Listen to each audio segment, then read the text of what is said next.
Halo sahabat pensiunan, Assalamualaikum warahmatullahi wabarakatuh. Bagaimana kabar kalian? Semoga baik-baik saja ya.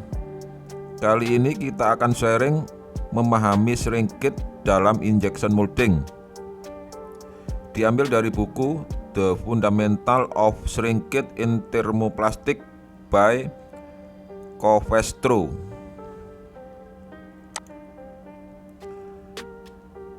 Produk termoplastik akan mengalami proses pendinginan dibarengi dengan perubahan dimensi atau mengecil setelah produk diejek keluar dari mold pada proses injection molding, di mana sering disebut shrinkage atau warpage. Shrinkage terjadi karena termoplastik mempunyai sifat compressibility dan thermal expansion. Dinamakan shrinkage apabila perubahan dimensi dibarengi dengan perubahan volume, dan dinamakan warpage bila mana terjadi perubahan bentuk tapi volumenya tetap. Gitu ya. Jadi perbedaan shrinkage dan warpage itu, kalau shrinkage perubahan dimensi dibarengi dengan perubahan volume tapi bentuknya itu nggak terlalu banyak berubah, cuma mengecil gitu ya. Kalau di warpage perubahan bentuk tapi volumenya tetap, sehingga ada pemaksaan akibat adanya perbedaan internal stress di dalam produk. Umumnya warpage itu bentuknya berubah. Umumnya itu terjadi lengkungan ya, melintir atau melengkung gitu.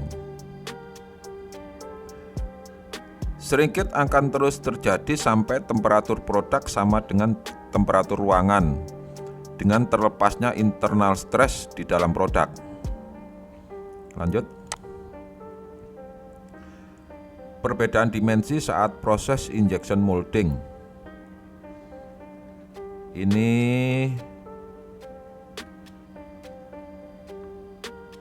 A ini adalah cold mold, B adalah hot mold, C adalah molded part after demolding,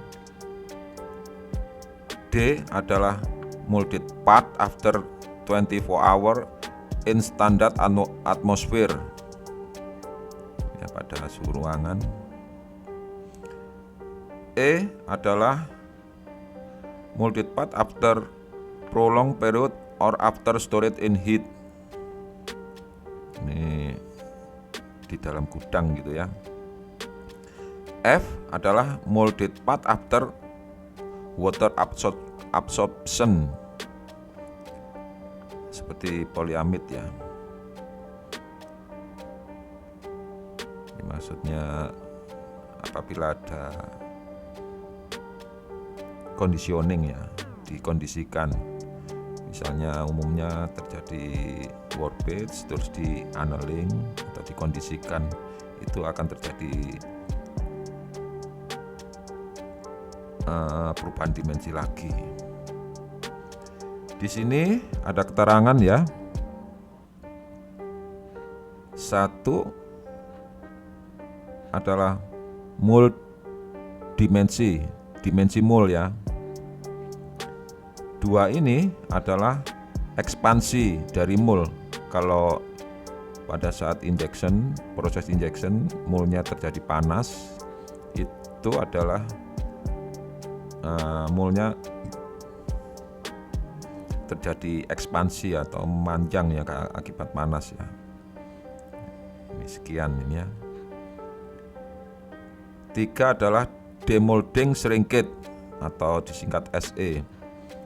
Ini demolding shrinkage adalah shrinkage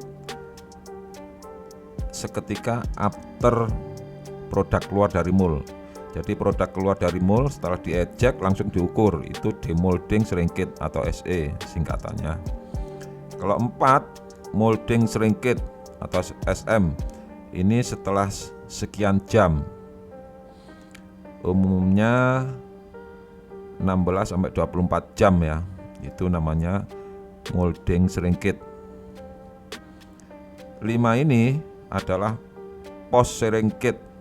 Ini post sringkit ini umumnya setelah disimpan di dalam gudang beberapa saat. Umumnya di gudang itu temperaturnya agak panas gitu ya. Jadi akan terjadi sringkit tambahan, namanya post sringkit. Kalau 6 adalah overall sringkit atau sringkit total. Jadi sringkit total ini ya. Setelah sekian lama diukur sringkit demolding ditambah sringkit molding sringkit ditambah post sringkit itu sringkit total. Kalau 7 ini adalah potential length increase through conditioning. Nah ini dikondisikan ya, nomor 7 ini. Jadi produknya bisa bertambah, nggak mengecil tapi bertambah, dikondisikan atau di annealing ya. Ada 3 macam sringkit seperti yang sudah dijelaskan tadi, yaitu demolding sringkit SE yang diukur langsung setelah produk diejek dari mold, molding sringkit atau SM, dan post sringkit atau SP. Sesuai aturan DIN 16901, molding sringkit atau SM pada engineering plastik di injection molding adalah perbedaan dimensi cavity mold dalam keadaan dingin terhadap dimensi produk setelah disimpan selama 16 jam dalam cuaca standar.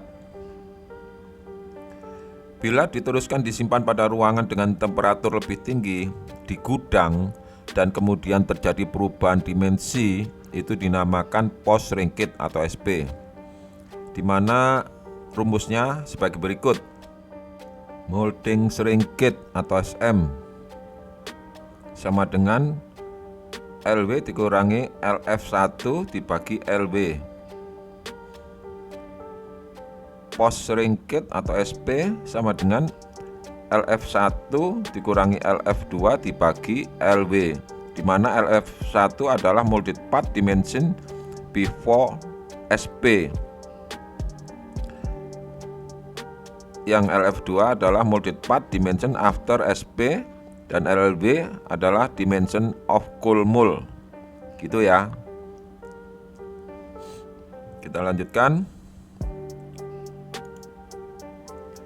Faktor-faktor yang berpengaruh pada sringkit yaitu yang pertama adalah material, yang kedua adalah prosesnya, yang ketiga adalah produk shape atau bentuk produk, yang keempat adalah moldnya sendiri. Yang pertama adalah material, yang terdiri dari 2 jenis ya, yaitu amorphous dan semi crystalline. Ini ya, sama ini ya. Polimer amorf memiliki struktur molekul yang acak yang tidak memiliki titik leleh tajam, sehingga bahan amorf melunak secara bertahap dengan meningkatnya suhu. Hal ini yang membuat mudah dibentuk. Amorphous mempunyai aliran isotropik atau seragam, sehingga mempunyai stabilitas dimensi lebih baik daripada semikristal dan cenderung tidak melengkung atau warpage, dan sringkitnya lebih kecil. Jenis material yang kedua adalah semikristal yang memiliki struktur molekul yang sangat teratur dengan titik leleh yang tajam. Tidak melunak bertahap ketika suhu naik, tetapi tetap padat sampai menyerap sejumlah panas, kemudian dengan cepat berubah bentuk menjadi cairan dengan viskositas lebih rendah.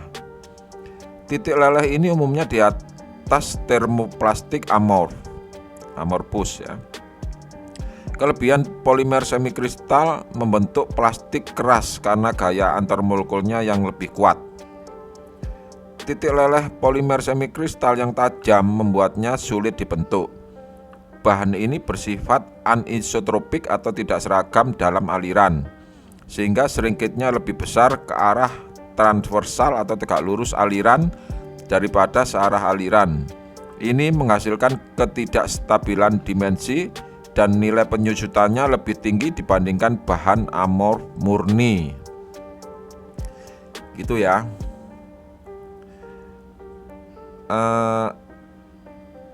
Kalau jenis material amorphous itu seperti ABS gitu ya. Kalau yang semi kristalin ini seperti HDPE atau PP ya. Lanjut. Ini ada dua diagram ya, yang menunjukkan sifat dari amorphous dan semi kristalin, di mana diagram yang pertama adalah diagram PVT diagram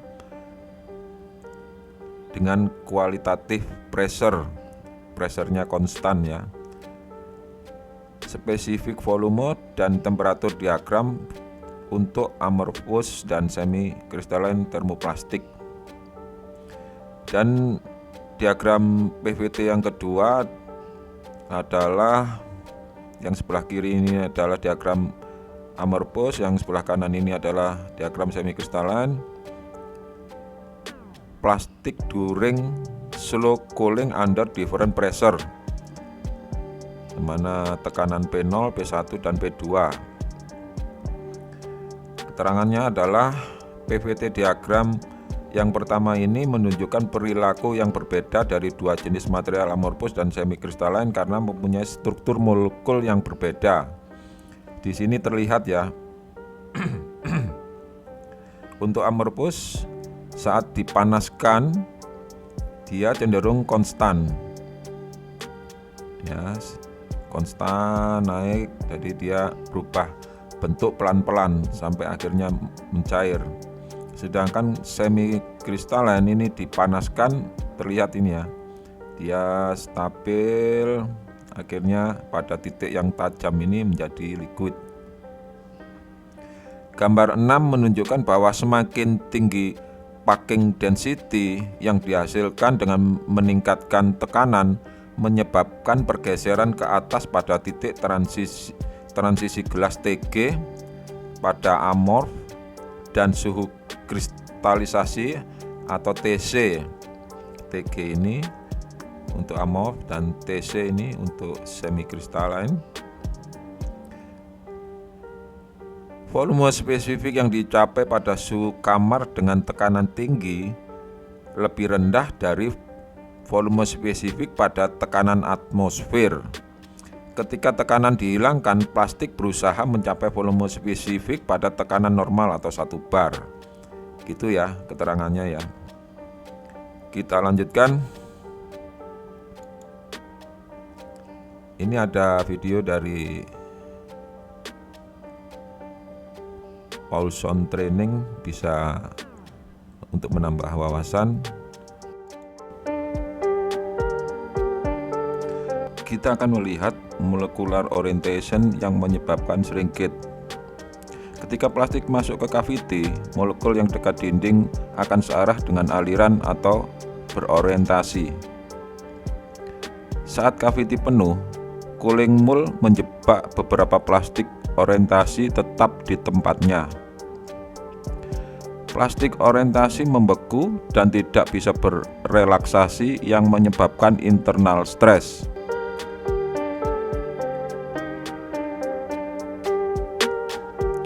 Pada molded part, molekul yang berorientasi punya shrinkage dan berat berbeda dibandingkan molekul yang tidak berorientasi. Ini yang menyebabkan perbedaan shrinkage pada produk jadi. Kita bisa merubah shrinkage akibat orientasi dengan mengontrol plastik filling rate dan plastik cooling rate.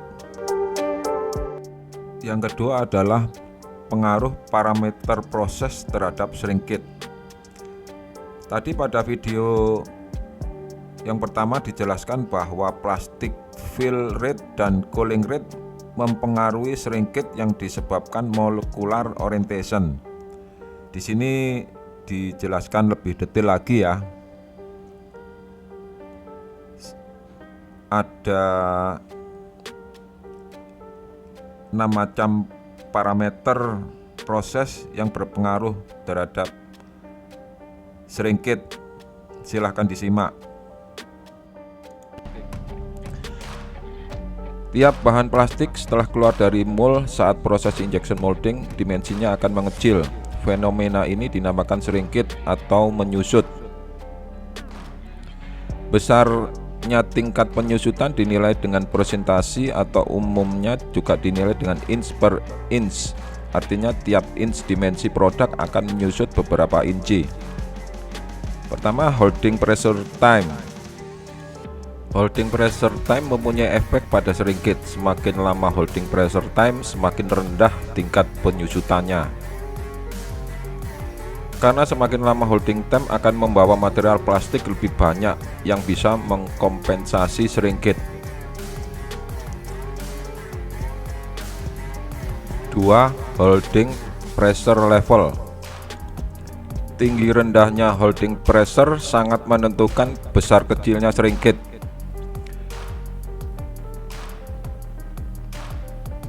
Semakin tinggi holding pressure, semakin rendah shrinkage-nya.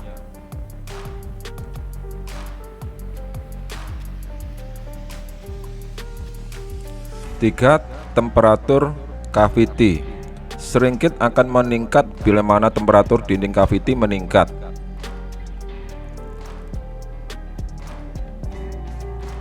Faktor lain akan terpicu dengan naik dan turunnya temperatur cavity seperti proses flow, crystallization, dan internal stress. 4. Melt temperatur. Kurva A, meningkatnya melt temperatur akan memperbesar volume plastik dan mengurangi jumlah plastik yang masuk atau tidak padat sehingga shrinkage meningkat. Kurva B, meningkatnya melt temperatur akan memperkecil viskositas, bila mana dibarengi dengan meningkatnya packing atau pressure akan memperkecil shrinkage. 5. Injection velocity. Injection velocity hampir tidak berpengaruh terhadap shrinkage.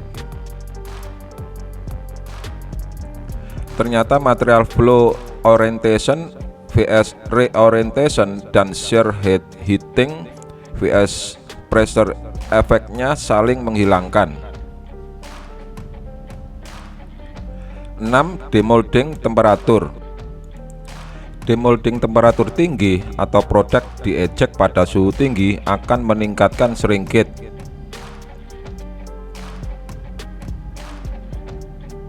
Suhu ejection tinggi atau cooling time singkat akan meningkatkan suhu permukaan produk dan mengurangi kesolidan sehingga memperbesar penyusutan.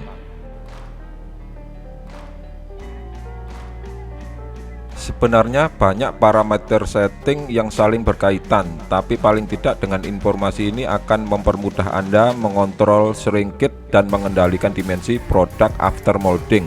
Yang ketiga adalah pengaruh bentuk produk terhadap shrinkage. Terutama yang berpengaruh adalah wall thickness ya. Di dalam bentuk produk yang paling berpengaruh adalah wall thickness. Di sini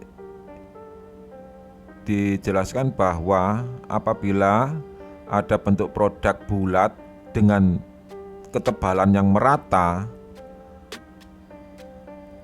after moldingnya nanti setelah mendingin bentuk produknya akan berbentuk seperti dome ini ya, terjadi warpage.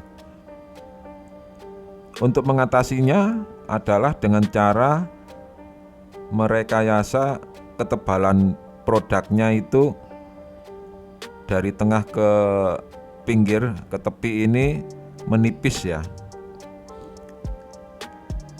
Maka apabila diinjek dan after moldingnya akan menjadi rata.